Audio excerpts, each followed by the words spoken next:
Brasil Cidadão. Sempre trazendo notícias da atualidade, do Brasil e do mundo. Olá, bom dia. Eu sou Joel Scali e começa agora o Brasil Cidadão, um programa do Observatório do Terceiro Setor, com a co-apresentação de Frank Valverde. Na pauta do programa de hoje, fake news nas mídias sociais. Segundo o Reuters Institute, o Brasil é o país que mais afirma estar preocupado com notícias falsas na rede. Em 2020, 84% dos brasileiros entrevistados disseram ter essa preocupação. Ainda assim, a pandemia da Covid-19 se mostrou um terreno fértil para a disseminação das fake news. Para conversar sobre o assunto, nós vamos receber a Veridiana Alimonte, que é analista de políticas públicas para a América Latina na Electronic Frontier Foundation, organização que atua na linha de frente da defesa de liberdades civis no mundo digital. A Jamila Venturini, que é jornalista e coordenadora regional na Derechos Digitales, organização que há mais de 15 anos luta em defesa dos direitos humanos em ambientes digitais. Você vai conferir as notícias do mundo com a repórter Ana Paula Loureira, da Rádio ONU, direto de Nova York. E os destaques do site do Observatório do Terceiro Setor com o jornalista Frank Valverde. Bom dia, Franklin. Bom dia, Joel, bom dia, Veridiana, Jamila, e também bom dia para você que está em sintonia com o Brasil Cidadão. E depois de um fim de semana onde parte do país parou para protestar contra o governo federal, qual é o seu destaque desta semana, Franklin? Olha, esse é o destaque, né, Joel? Esses protestos todos que aconteceram aí no Brasil, né, o chamado 19J, né, 19 de junho, né, que marca esse movimento, e de protesto principalmente pelo 500 mil de pessoas falecidas no Brasil, vítimas da Covid-19. Tá? E a gente pode dizer que muito, né, pelo menos metade dessas pessoas essas mortes poderiam ter sido evitadas se nós tivéssemos um governo federal competente para fazer o combate. O governo federal errou em todas as frentes possíveis e imagináveis no combate à pandemia. Isso tem que ser creditado à conta do governo. Esperemos que a CPI faça isso, pelo menos se não punindo efetivamente, né, ou encaminhando para a punição, né, apesar que ele não tem esse poder, mas que deixe muito claro quem são os responsáveis, que de certa forma todos nós já sabemos quem é. Esse papel me parece que até o momento a CPI vem cumprindo, né, mostrando para a nação quem são os verdadeiros responsáveis por essa tragédia que acontece no país. Bom dia, Veridiana. Seja muito bem-vinda ao Brasil Cidadão. Bom dia a todos e todas que estão aqui nos assistindo.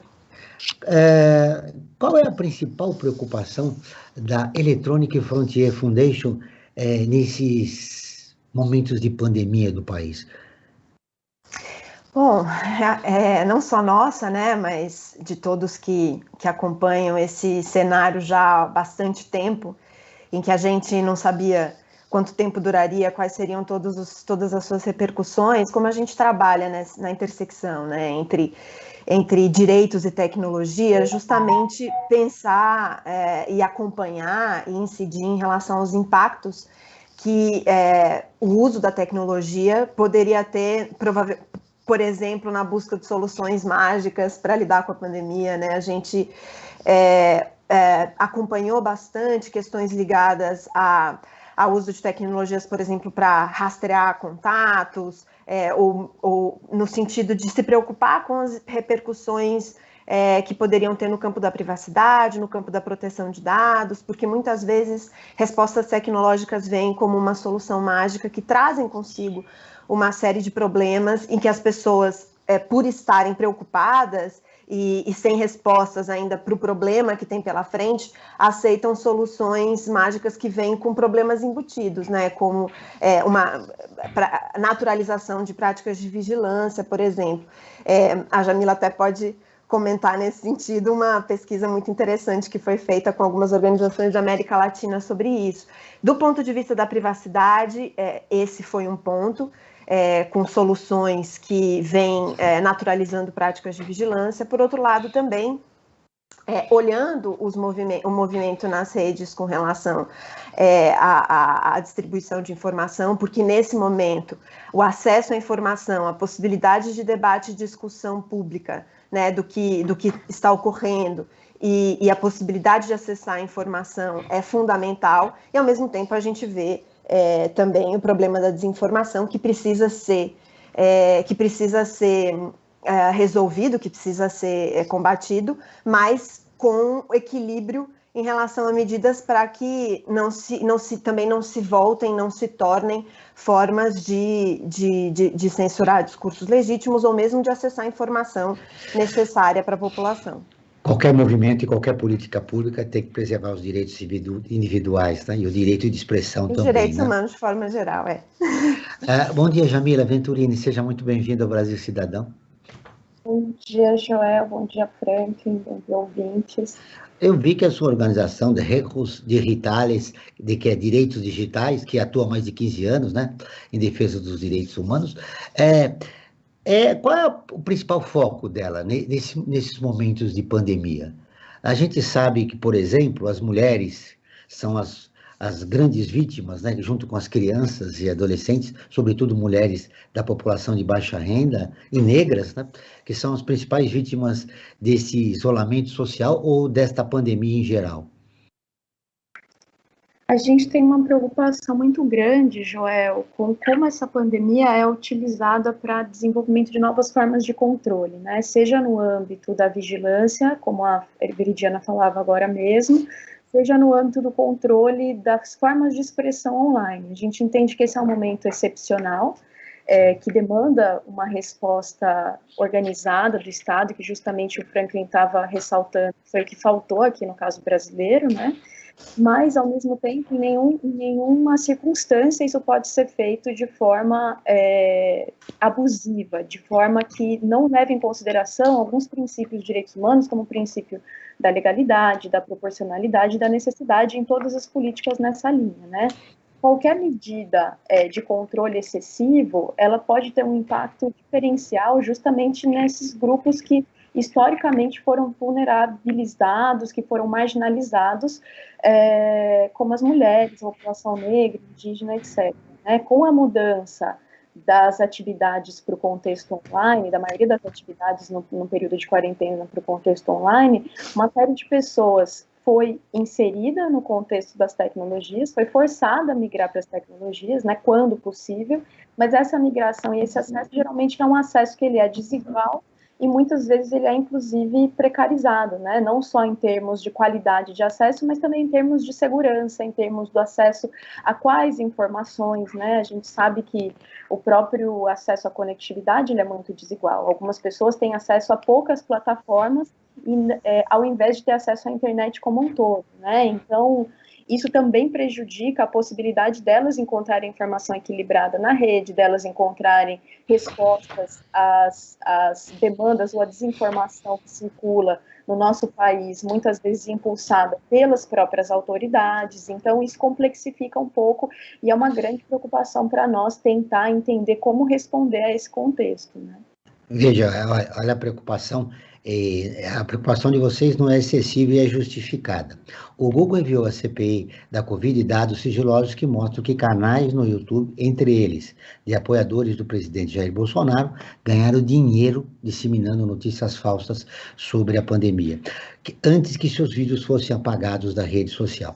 O jornalista Alexandre Gracia encabeça a relação com 126 vídeos tirados do ar por ele próprio, ou pela plataforma, que haviam rendido quase R$70 mil em remuneração pela audiência e publicidade. Franklin Valverde, você que é presidente da Comissão de Ética do Sindicato Jornalístico do Estado de São Paulo, esse não foi uma violação do Código dos jornalistas? Sim, se nós for analisar à luz do nosso Código de Ética, nós vemos que no artigo 4º, né, está claramente: o compromisso fundamental do jornalista é com a verdade no relato dos fatos. Deve pautar seu trabalho na precisa apuração dos acontecimentos e na sua correta divulgação. Não é o que aconteceu, né? Cloroquina não cura Covid. Muito bem. Veridiana, Na sua fala, na sua primeira fala, e a sua e da Jamila, eu observei que o cuidado que vocês apresentaram em relação às notícias que a população recebe através das redes sociais. Parte delas, comprovadamente, já são falsas. Que maneira a gente pode, né, devolver à população o direito de ser bem informada nas redes sociais? Essa é uma das perguntas dos nossos tempos, digamos assim, né? Como, ao mesmo tempo que a internet, ela permitiu e ampliou de maneira sem precedentes, né? Anteriormente, se a gente for pensar num contexto de informação apenas pelos meios de comunicação de massa, que também faziam desinformação, né? Ampliou de maneira sem precedentes a possibilidade das pessoas acessarem informação e se expressarem por si próprias a partir desses instrumentos. Ao mesmo tempo também isso trouxe, enfim, uma série de expressões que também reproduzem problemas da realidade e colocam e trazem esses problemas para o ambiente online, né? Seja em relação à desinformação, seja em relação até às violências que a gente estava comentando aqui antes de começar o nosso papo online. E nesse sentido, assim, é uma linha muito tênue e é um tema bastante complexo, no sentido de que muitas vezes a desinformação ela é usada, por exemplo, como bode expiatório, né, por autoridades quando elas são criticadas publicamente pelos seus cidadãos. No contexto dos protestos da Colômbia, por exemplo, o governo está chamando os protestantes que fazem isso digitalmente também, né, porque protesto também se dá no ambiente digital, de vândalos digitais, terroristas digitais e que estão disseminando a desinformação quando falam da violência que acontece nas ruas. A desinformação também, ela tem diferenças tênues em relação à notícia desatualizada, fora de contexto, ou manchetes que sejam exageradas num conteúdo que não é totalmente mentiroso. Então, e aí muitas vezes medidas que são tomadas para lidar com isso, elas censuram informações de interesse público e questões que são, de fato, importantes para a população, né? Ou servem para a perseguição de grupos que já são vulneráveis ou que são minoritários no sentido de não estarem de acordo com os poderes instituídos. Então, por isso esse cuidado. Agora, ao mesmo tempo, como lidar com essa questão sem dar munição à perseguição e à censura? Muitas discussões são feitas nesse sentido, do ponto de vista, por exemplo, de se colocar etiquetas ou se colocar funcionalidades, por exemplo, nas redes sociais, falando busque mais informação sobre isso, em casos de demonetização também, ou de redução de viralidade de conteúdos. Agora, mesmo em relação a isso, a maneira como as plataformas lidam com as suas políticas e tomam essas medidas também deve ser absolutamente transparente, né? E isso a gente ainda vê um problema em relação às políticas da plataforma, na maneira como elas fazem isso. Elas não são transparentes, né? Seja em relação a deixar muito claro nas políticas como elas lidam com a desinformação. Muitas vezes as políticas nem sequer tratam especificamente de desinformação, mas as plataformas lidam com isso, por exemplo, do ponto de vista de comportamento inautêntico, como o Facebook diz, coordenado, que aí fica buscando contas que são automatizadas, etc., e comportamento coordenado entre essas contas, né?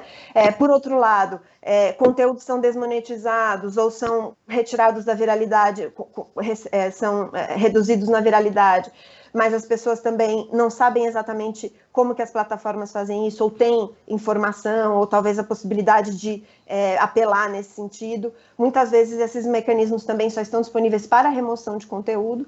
Então, nesse sentido também é importante que as plataformas sigam nas suas ações de verificar essas ações coordenadas que são problemáticas e com conteúdos que são perniciosos à saúde, por exemplo, como a disseminação de tratamentos que não têm comprovação científica em relação à Covid, né? Mas que também façam isso de forma transparente. Ou seja, forma as plataformas precisam ser mais transparentes. Elas precisam de uma nova maneira de atuar. Não só serem mais transparentes, mas também terem mecanismos de devido processo, digamos assim. Para que não se elimine notícias falsas. Eu preciso fechar esse bloco, mas eu quero ouvir a Jamila. Jamila, a gente sabe que as fake news, elas surgem também dentro das próprias famílias, né? A divulgação dessas fake news. Então, fica muito difícil do ponto de vista emocional, quer dizer, teu tio passou isso, a tua avó, a tua tia, mães e pais, e como buscar um controle dessas informações, respeitando o direito de expressão, se essas informações falsas surgem dentro da própria família? Quero te ouvir rapidamente sobre isso. É bem complexo, né, Joel? Você me coloca a pergunta mais difícil. Como a gente lidar com as tias, os tios que difundem essas informações nos grupos de WhatsApp.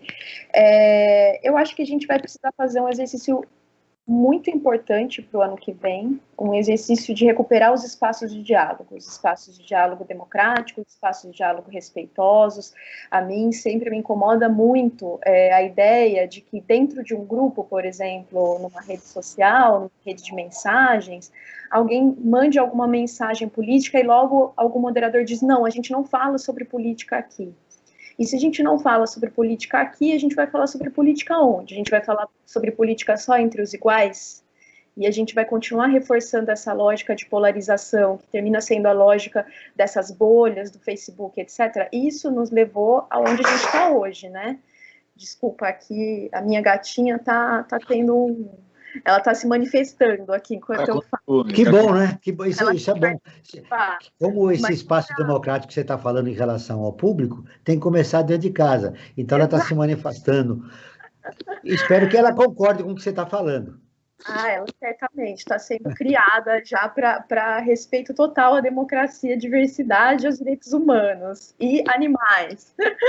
Mas só para concluir, eu acho que essa polarização é o que traz a gente aqui, né? E eu acho muito importante a gente pensar em como recuperar essa capacidade de dialogar. Eu acho que isso tem que ser trabalhado desde a infância. Acho que vai ser uma prioridade para a gente enquanto país, enquanto sociedade, senão a gente vai ver um cenário bem complexo no ano que vem, nas eleições que vão seguir, né? Então, acho que, assim, indo um pouco além até do que é o meu trabalho cotidiano, assim, como cidadã, como brasileira, eu acho que isso vai ser fundamental para a gente ter um pouco de paciência, a gente vai ter que se dedicar a isso. Se a gente não tomar tempo para responder, para dialogar com paciência, a gente não vai conseguir superar o lugar que a gente está, né? Esse lugar lamentável aqui.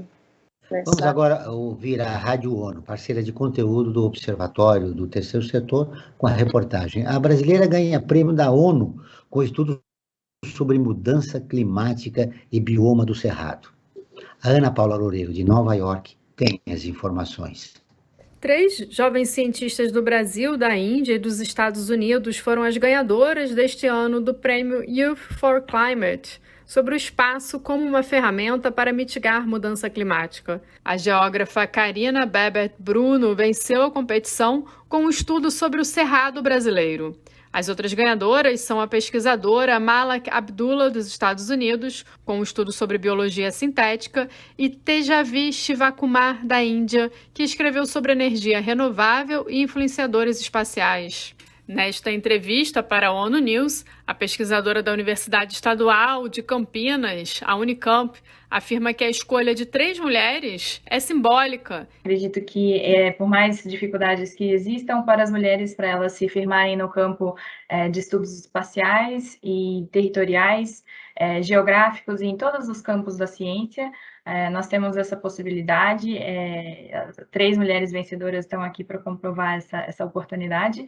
E acho que o maior benefício disso tudo, o maior aprendizado vai ser poder compartilhar estudos científicos e conhecimento científico, e não só o conhecimento em si, mas também as experiências no uso de ferramentas e dados espaciais com todas as outras mulheres que venceram este prêmio. Então, acho que esse é um dos maiores benefícios também de incentivo, né, às mulheres para que elas participem cada vez mais de competições como essas e outras semelhantes. Acredito que essa é a maior mensagem. O trabalho da brasileira se baseou no projeto Terra Class, financiado pelo Banco Mundial, com o apoio de uma agência de cooperação alemã, e deve ajudar a inspirar mais cientistas pelo mundo. Da ONU News em Nova York, Ana Paula Loureiro. Pois é, a pandemia não só tem más notícias, está aí uma brasileira ganhando um prêmio na ONU.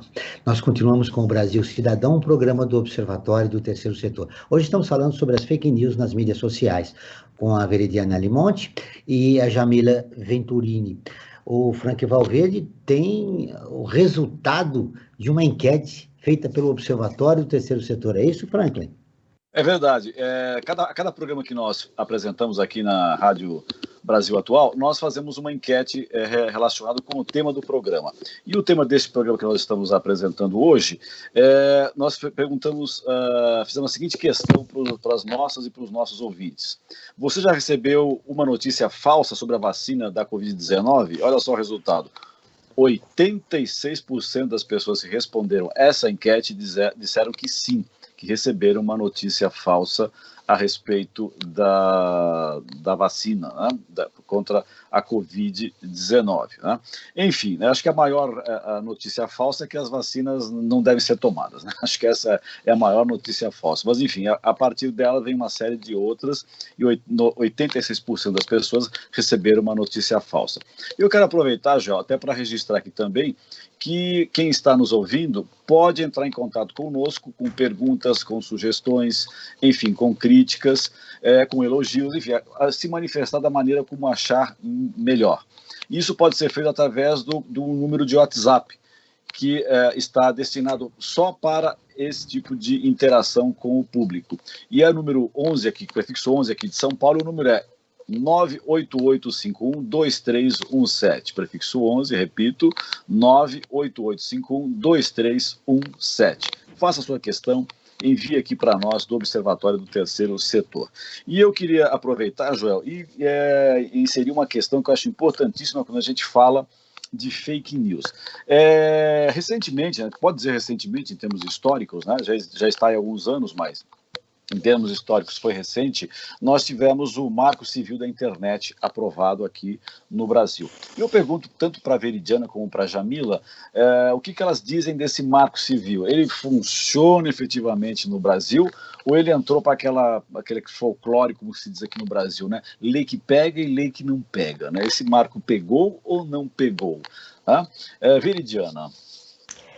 Eu diria que o marco pegou em muitas coisas. Acho que tem uma coisa importante, um desafio que a gente ainda tem no Brasil em relação, por exemplo, às práticas de zero rating, que são essas práticas de navegação em que não se cobra, não se desconta da franquia de dados de uma pessoa apenas algumas aplicações, e que inclusive tem relação com a discussão que a gente faz, aplicações que eu digo aplicativos, né, ou aplicativos que a gente usa no celular, e que tem relação com a questão da desinformação, no sentido de buscar informação para fora de poucas plataformas que estão dentro dessa vantagem, digamos assim, da internet grátis, por exemplo, o WhatsApp, né, de buscar informação para fora, que muitas vezes a gente até recebe um recadinho assim, né, tem certeza que quer sair daqui porque a sua navegação será cobrada?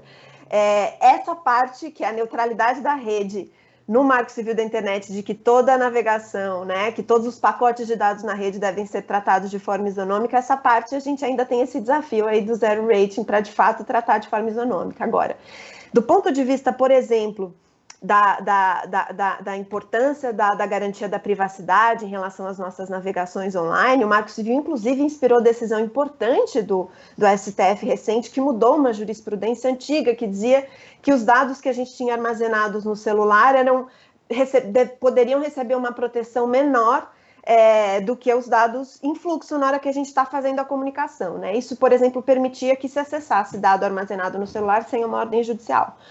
Um outro ponto importante é a discussão da moderação de conteúdo, que agora a gente não sabe exatamente o que está acontecendo, porque antes esse decreto estava online, né?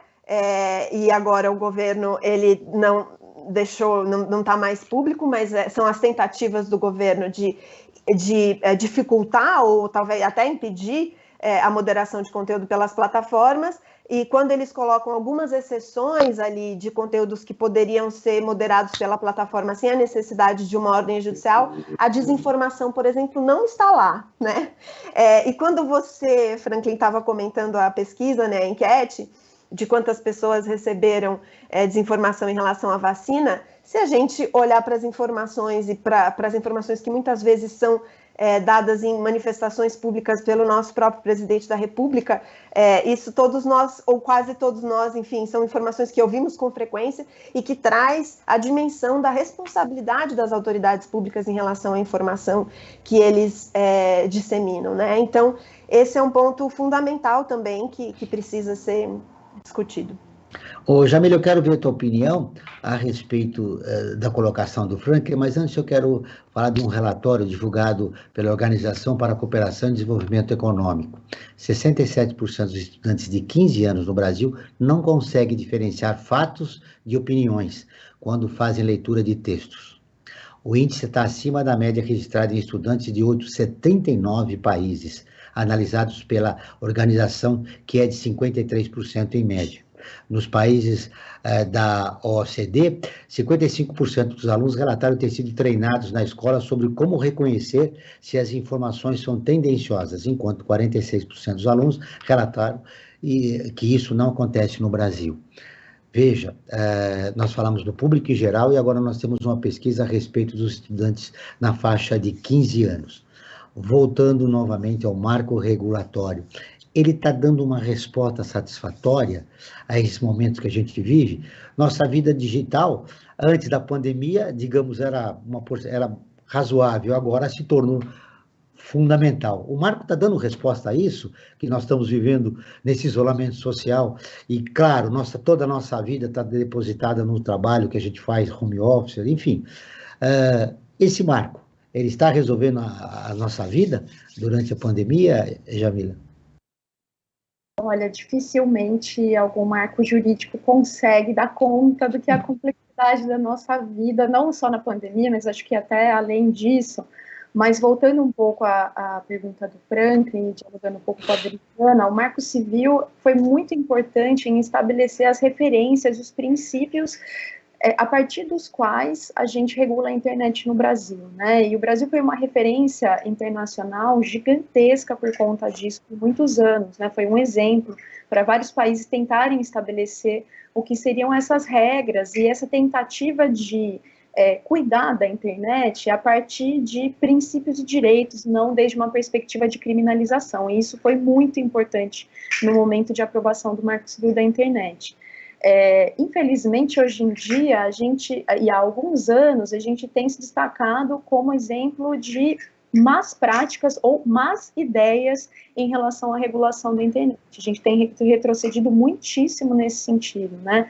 Tentando implementar de uma forma muito pouco responsável mecanismos de controle de acesso à internet, por exemplo, tentando justificar que se você tiver que se registrar para acessar a internet, a chance de você disseminar desinformação, de você cometer um crime online seria menor, o que é muito questionável. Existem 1000 formas de evadir o que é esse tipo de identificação, e essa identificação, por exemplo, vou dar um exemplo assim, entre muitas ideias e projetos que já circularam nos últimos anos no nosso Congresso, esse tipo de coisa, ele acaba prejudicando quem já está mais vulnerabilizado ou quem está em risco. Defensoras e defensores de direitos humanos, grupos de mulheres que assessoram mulheres que estão sofrendo violência doméstica e uma série de outras pessoas que são fundamentais para o exercício cumprimento dos direitos, para o exercício democrático de forma geral. Então, a gente, infelizmente, tem se destacado por ideias muito ruins, e o Marco Civil acaba sendo a nossa grande base, quando a gente argumenta, poxa, isso já está estabelecido, a sociedade brasileira já acordou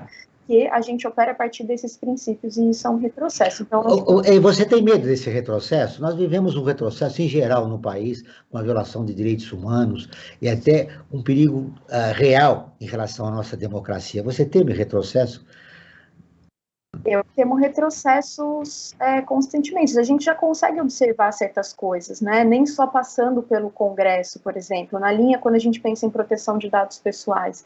E aí é importante dizer, tanto o Marco Civil quanto à nossa Lei Geral de Proteção de Dados Pessoais, foram normas consensuadas de maneira muito ampla, a partir de participação muito ampla. E o que a gente está vendo com o fechamento desse espaço democrático, desse espaço de discussão, que piorou ainda mais durante a pandemia, com a virtualidade das sessões do Congresso, etc., é uma tentativa unilateral de fechamento desse espaço de debate e discussão, inclusive a partir de decretos. Então, voltando à questão da proteção de dados pessoais, a gente tem desde 2019 2 decretos que hoje em dia estão sendo questionados no STF, que autorizam a unificação, já autorizaram, isso já está em curso, apesar de muito pouca informação sobre isso, a unificação de bancos de dados detidos pelo Estado.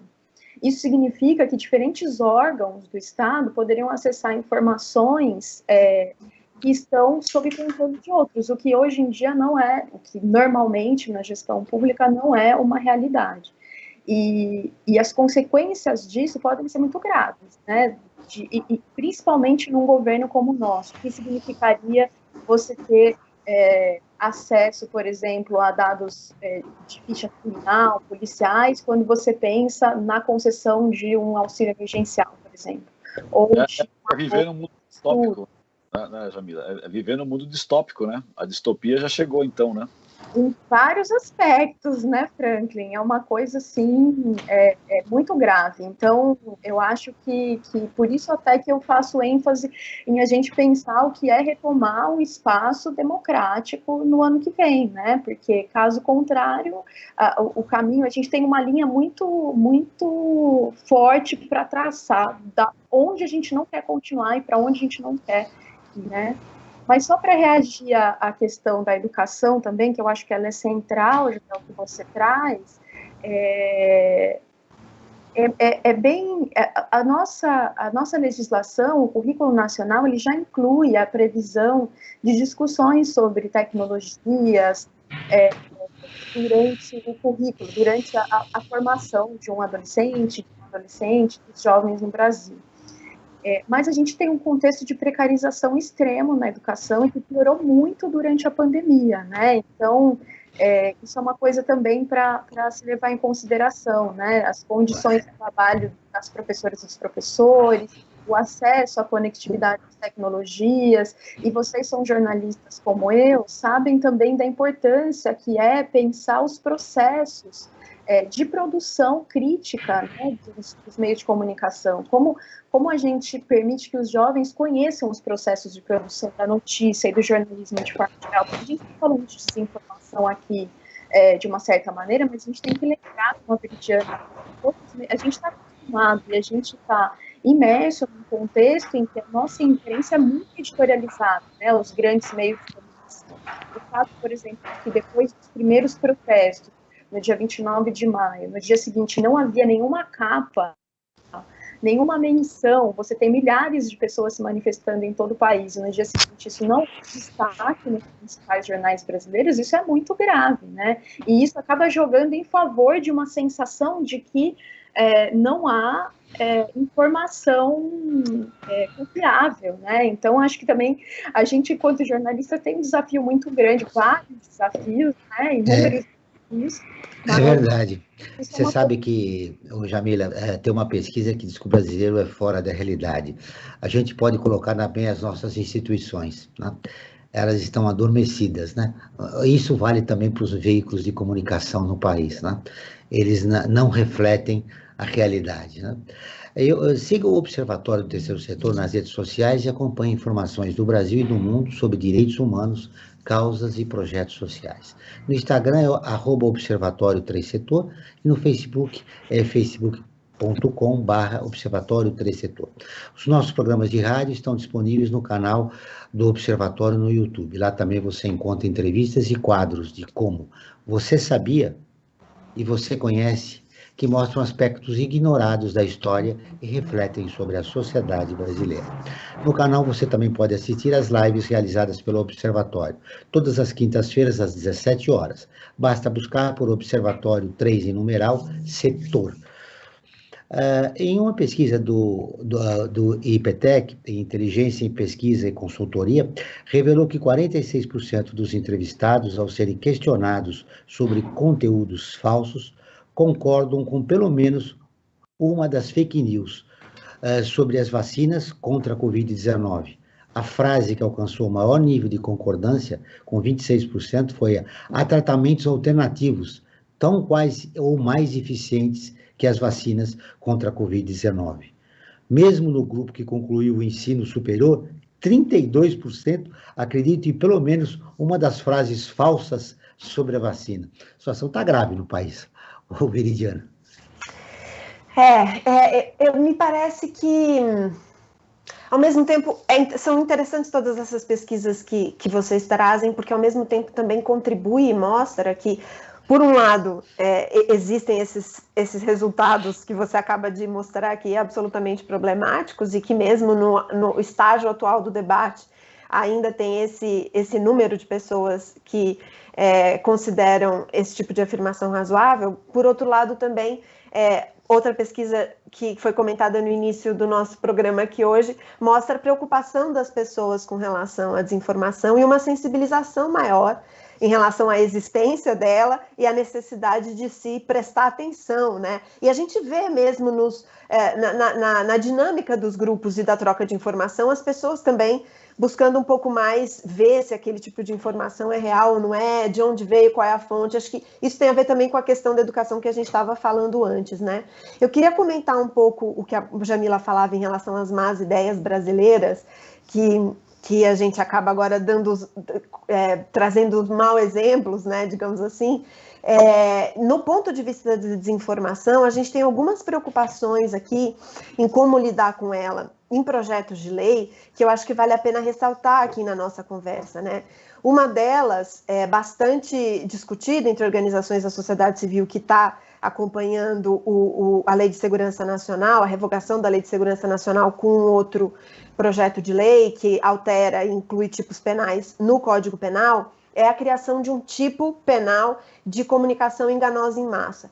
A gente vê com reclusão de até 5 anos, por exemplo, né? A gente vê ao mesmo tempo que existe essa preocupação, toda a complexidade do tema que a gente vem discutindo aqui mostra que lidar com isso do ponto de vista da criminalização num projeto de lei que trata de crimes graves contra o Estado Democrático de Direito, que deveria ser excepcional e específico em relação a isso, traz bastante preocupação. Organizações da Coalizão Direitos na Rede também colocam isso, né? Que pode levar à criminalização de práticas que são mais correntes e usuários que são mais correntes e usos mais correntes da rede dentro de um arcabouço que é voltado especificamente para crimes mais graves contra o Estado Democrático de Direito. Ao invés de lidar e debater esse tema em outros momentos, como na discussão do projeto de lei de fake news, como na discussão da reforma eleitoral, com a complexidade e o debate público que isso exige.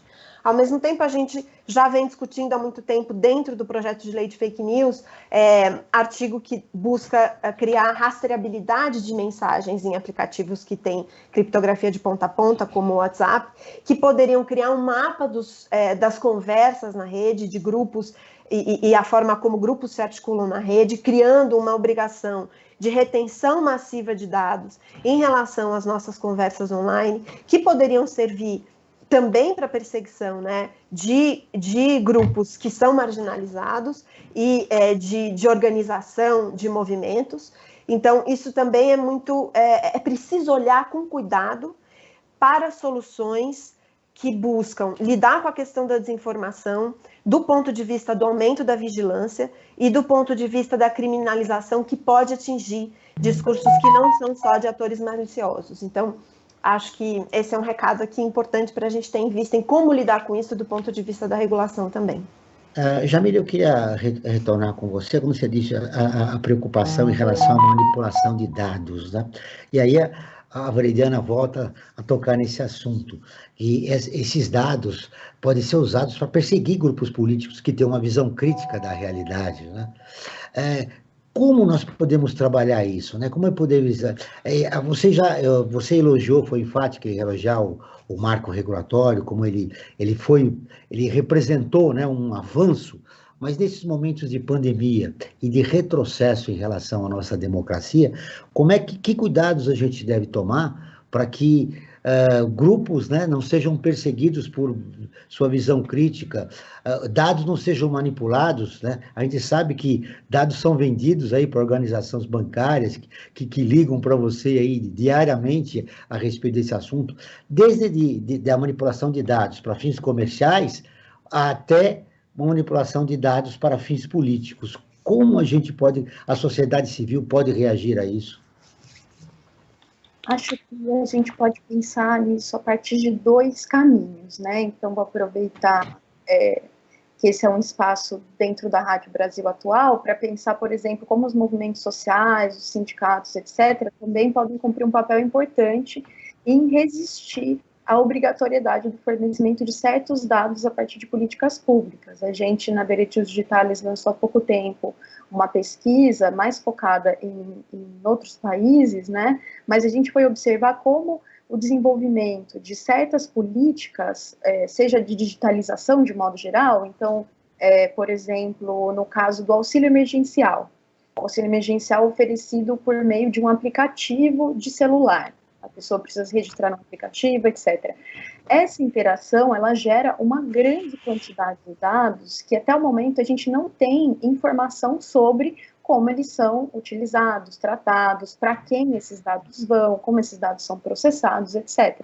Sempre que a gente está falando de interações no ambiente digital, a gente está falando da geração de uma série de metadados e uma série de informações que podem eventualmente ser utilizadas para controle de comportamentos de diferentes formas. Então, pode ser desde, como você dizia, uma perseguição política, até consequências sociais e aumento de desigualdades, por exemplo, se determinados dados caem nas mãos de agentes bancários. E aí, não no caso do Brasil, mas o auxílio emergencial que a gente analisou na Bolívia, ele tinha acordos com bancos privados para a entrega desse benefício. Acho que no Brasil também foi o caso, na verdade, um decreto que permitia que o pagamento fosse feito por meio de bancos privados. E aí, o fato de que um banco privado tenha acesso à informação de que alguém, durante uma pandemia, recebeu um auxílio emergencial, é um dado importante. Não necessariamente somente o dado de seu nome, CPF, etc., é um dado pessoal que diz respeito a você unicamente e que pode trazer determinado risco. Outros dados podem ser até mais sensíveis do que a informação sobre seu nome. Então, isso é uma coisa que eu acho que é importante a gente atentar. Outra pesquisa que a gente fez, e aí lidando diretamente com um tema que talvez fosse de interesse e atenção para os sindicatos, tem a ver com certos processos de automação no Sistema Nacional de Emprego. Então, existe atualmente um acordo do Ministério da Economia com a empresa Microsoft para automatizar a sugestão de empregos ou de vagas de emprego no Sistema Nacional de Emprego, mas para isso uma série de informações tem que ser processada, eventualmente compartilhada com essa empresa privada multinacional.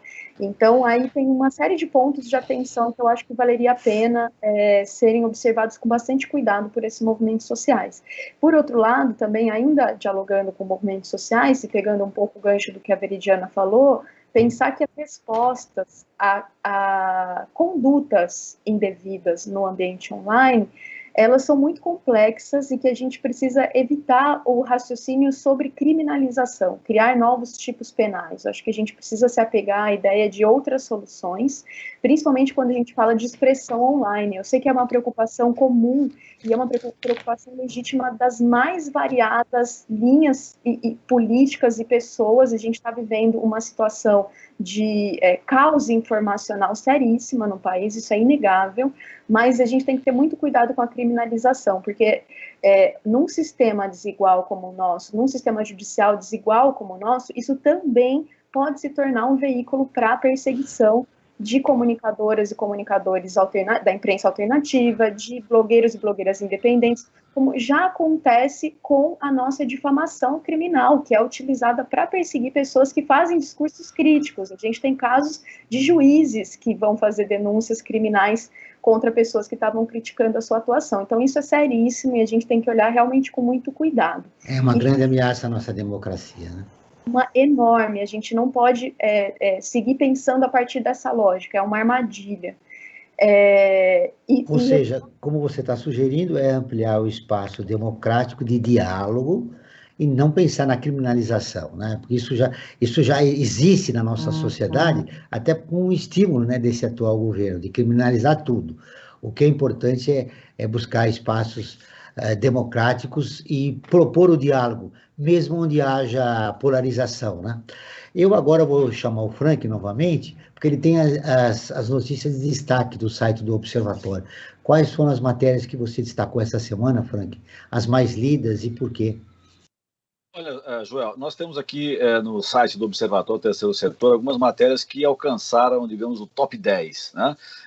Entre elas tem duas matérias que falam sobre listas que foram elaboradas aqui pela nossa equipe. E uma delas apresenta 15 projetos com causas sociais diferentes. Uma outra lista foi das 10 ONGs que também trabalham com causas sociais que não são tão comuns. E uma outra matéria que bombou, digamos, em termos de leituras, foi sobre o Lázaro Barbosa, né? Que está sendo perseguido, aí, a pessoa cometeu vários crimes, aí está foragido, né? E a matéria trata em si de que ele estava em regime semiaberto, mesmo sendo um sociopata imprevisível. Então, quer dizer, o grande perigo, né, da decisão de tê-lo colocado em liberdade quando ele não, digamos, o perfil psicológico dele não era mais recomendável. Agora, a matéria principal que eu quero destacar, Joel, que eu acho que ela leva para uma reflexão muito grande, é onde estão 40 mil crianças que desaparecem por ano no Brasil. Essa é uma matéria que foi escrita pela Maria Fernanda Garcia, no nosso site, e que ela trata desse desaparecimento, né, dessas crianças. Olha só. E nós temos também um outro dado muito importante, né? De 2007 a 2016, né? Aí nesse período de praticamente 10 anos, foram registrados 693.076 boletins de ocorrência de desaparecimentos. Olha só, é um absurdo, né? Se você for pensar, mais de 500 mil de pessoas, né, foram registradas nesses 10 anos de desaparecidas, né? E esse dado das 40 mil crianças desaparecidas é um dado que foi fornecido pela ONG Mães da Sé, que é uma ONG importantíssima que trabalha nessa questão das crianças desaparecidas, né? Esse é o principal destaque que eu quero... Frank, nós temos mais 10 minutos de programa. Passou rápido essa conversa com a Veridiana e a Jamila, mas eu queria que você já falasse um pouco do nosso apoio 3 Setor, que a Mães da Sé está incluída nesse trabalho que a gente está realizando, buscando na sociedade civil um apoio para essas organizações continuarem seu trabalho, não é? Porque a pandemia acabou trazendo dificuldades, né, para a continuidade do trabalho dessas organizações, e nós criamos uma página. Que página é essa, Frank? É verdade. O nome dessa página chama-se Apoio Terceiro Setor. É uma nova ferramenta, uma plataforma online de financiamento coletivo para organizações da sociedade civil, como, por exemplo, a Mães da Sé. E para você saber mais sobre isso, eu convido que todos e todas entrem no apoie3setor.com.br. O 3 em numeral, apoie3setor.com.br. Joel, e finalizando a minha participação, já que nós temos 9 minutos agora, né? Eu pediria que tanto a Veridiana como a Jamila, nas suas falas finais, elas pudessem, de uma certa forma, orientar a todos e todas que nos ouvem e nos assistem através do YouTube, tá? Como que a pessoa pode identificar que uma notícia que ela está recebendo é fake news? Tem recursos para você se defender desse tsunami, que a gente pode dizer, de fake news que tem invadido a mídia brasileira e as redes sociais do Brasil? Começamos com você, Veridiana. Bom, a Direitos Digitais tem até uma thread muito legal sobre sobre dicas aí para identificar notícias ou desinformação, né? Mas, de forma geral, aí, acho que é importante a gente sempre dar uma olhada na fonte da informação, ver a data. Muitas vezes a notícia falsa, inclusive, ela é uma notícia antiga colocada num contexto de agora. É importante também que se busque outras informações para além dessa notícia, né? Se pesquise, porque muitas vezes ela lida justamente com o que a gente chama de confirmação, com viés de confirmação, de você ler justamente aquilo que você queria ler, falando aquilo que você já acha, né? Tem até o quanto a notícia, a desinformação, ela contribui mais à polarização até do que necessariamente a mudança de opinião das pessoas. Porque muitas vezes ela confirma opiniões que já existem, mas contribui para esse cenário de polarização em que a gente fica repetindo aquilo que a gente já acha e tem dificuldade de falar com os outros, né? Então, isso também tem a ver com a nossa postura diante da informação, tem a ver com a nossa postura diante do que a gente compartilha, e por isso é importante essa sensibilização de todos e tomar cuidado com... Tem um corte na última fala dela. Ai, eu não vi a sua última. Voltei. Tomar cuidado com... que você tomar cuidado com medidas que vão no sentido da criminalização enfim, considerar o nosso papel também nesse ambiente ecossistema. Jamília, eu quero te ouvir acrescentando uma coisinha na pergunta do Franklin. Quando os veículos de comunicação no país fazem parte do problema com as suas omissões, como você mesmo citou ao longo do programa? A minha sugestão, minha recomendação vai na linha de, bom, quem tem acesso, não são todas as pessoas, mas quem tiver acesso à internet, vamos aproveitar e fazer uso dela da melhor forma possível. Vamos buscar diversidade de informações, diversidade de fontes, não acreditar em uma única fonte de informação, entender se aquilo que de repente é destaque no meio que eu estou lendo está sendo destaque também em outros lugares, e vamos se abrir. Quem eventualmente não tem acesso à internet de uma maneira ampliada, vamos se abrir a outras opiniões, vamos voltar a conversar, tentar entender, e ao invés de disputar a verdade, porque nós como jornalistas sabemos que essa verdade também é muito difícil de ser alcançada, vamos voltar a fazer um debate político aberto, vamos fazer um debate a partir da diversidade. Acho que isso é muito importante. Voltar a fazer um debate político muito necessário no momento que a gente vive no país, Jamila. Em uma manchete, durante todo o programa, o que de mais importante você gostaria de deixar registrado que a gente não conversou? Numa manchete, o que você diria? Você me pega, Joel, eu sou difícil, eu sou uma jornalista não praticante. Eu acho que é importante a gente entender as possibilidades e os riscos da internet de modo geral, das tecnologias de modo geral, não tomar discursos como dados, ter sempre uma perspectiva crítica para trazer quando a gente estiver lidando também com tecnologias e com políticas de tecnologia. E obrigada novamente pelo convite. Quem quiser seguir a nossa página e conhecer os materiais que a Veridiana estava mencionando, pode procurar no Twitter, @derechosdigital. E aí Derechos digitales. Muito bem. Tá aí. Ó, e vocês mandem informações. Vocês vão voltar lá com certeza no nosso programa, porque esse tema ele é frequente, a gente precisa tocar nele muito, né? Sobretudo para cumprir aquela palavra mágica que você disse durante o programa, ampliar o espaço democrático. E a gente precisa fazer isso também nos veículos de comunicação, como o rádio. Numa manchete, Veridiana, para a gente fechar a sua participação, o que mais você diria? Vou usar a sua... Você sabe, além dessa manchete, eu queria, em 30 segundos, que você dissesse o seguinte, para também fazer uma provocação. Qual é o seu maior medo que você tem nesse trabalho que você vem realizando, nesse momento que você vive no país? O que mais te dá medo? Eu vou pegar, então, a manchete que eu ia fazer e mudar para o medo, que é a redução do espaço democrático, que a manchete seria quais são os caminhos, né, para a gente ampliar o espaço democrático. E que, nesse sentido, as soluções mágicas, soluções simplistas, não vão resolver, né? E a gente já tem muitos elementos e instrumentos para se utilizar para lidar com as questões que a gente estava falando aqui. Acho que, por exemplo, a legislação de proteção de dados em relação a como campanhas e o poder público se utiliza disso também para disseminar desinformação, direcionar conteúdo, etc., é um ponto relevante, é um debate que a gente tem que fazer no âmbito da reforma eleitoral e das campanhas eleitorais. Então, todos nós estamos preocupados com a preservação do espaço democrático e as respostas e medidas para essa preservação devem estar alinhadas justamente com esse objetivo.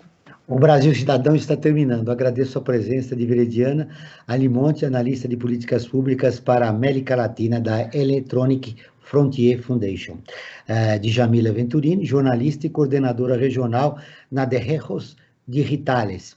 Este programa foi produzido pela equipe do Observatório do Terceiro Setor. Na próxima quinta-feira, às 9 horas, acompanhe nosso programa Observatório na Brasil Atual. Na pauta do programa, população LGBTI+, na pandemia. Não perca. E ficamos por aqui, sempre na luta por uma sociedade mais justa, solidária, sustentável e tolerante. Até o próximo programa. Ficamos por aqui com Brasil Cidadão, um programa do Observatório do Terceiro Setor, sempre trazendo notícias da atualidade, do Brasil e do mundo.